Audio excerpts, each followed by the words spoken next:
নমস্কার, আমি সোনালি লাইফস্টাইল চ্যানেলে আমি সোনালি সবাইকে স্বাগত জানিয়ে আমি আমার মিনি ব্লগটা শুরু করছি। চলুন এখানে ঠাকুরের দর্শন করে আমি রান্নাঘরে যাই, কিচেনে যাই।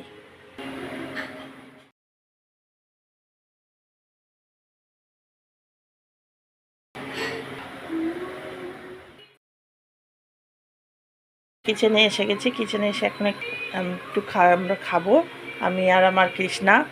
তারপরে এখানে দুধটা জাল দেওয়া হয়ে গেছে। তারপরে একটু নাস্তা বানাবো, একটু মানে জলখাবার, সেটা আপনাদের সঙ্গে শেয়ার করছি। কি নাস্তা বানাচ্ছি সেটা দেখতে থাকুন মিনি ব্লগে।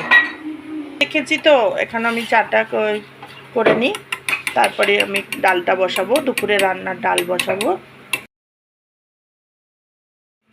দুর্গাপুজো এসে গেছে, আমাদের বাঙালিদের সেরা উৎসব দুর্গাপুজো এসে গেছে। আর আপনারা সবাই কীরকম কেনাকাটা করেছেন আমার মিনি ব্লগে জানাবেন।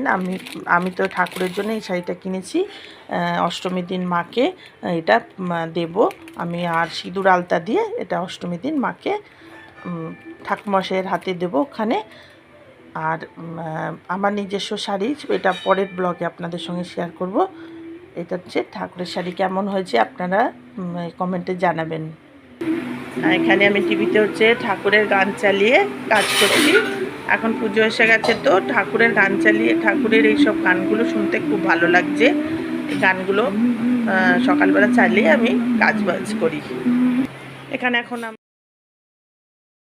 আমার সোফাগুলো এরকম আছে, আর এখন আমি ঠিক করব হচ্ছে এই সোফা টোফা সব ঠিক করে রাখবো।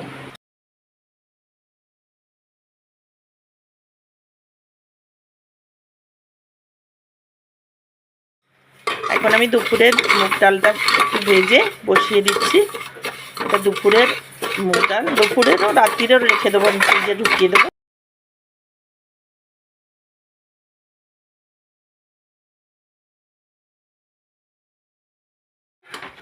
এখানে আমার সোফাটা সাজানো হয়ে গেল। আর যেরকম রোজ দিনের মতন আমি এই বিছনা টিছনা করে নিই, ওরকম করে নিয়েছি। ডালটা এখন সিটি লাগিয়ে দেওয়া হবে। এই ব্লগটা, মিনি ব্লগটা আমি এখানেই শেষ করছি। আর আপনাদের ভালো লাগলে আপনারা অবশ্যই একটা লাইক দেবেন, কেননা এত মেহনত করে ব্লগ বানাচ্ছি, একটা লাইক অবশ্যই দেবেন। আর এই শাড়িটা ঠাকুরকে দেবো, মাকে দেবো, দুর্গা মাকে। তো কেমন লাগলো আপনারা অবশ্যই বলবেন। ভালো থাকবেন, সুস্থ থাকবেন, নিজের খেয়াল রাখবেন। নমস্কার।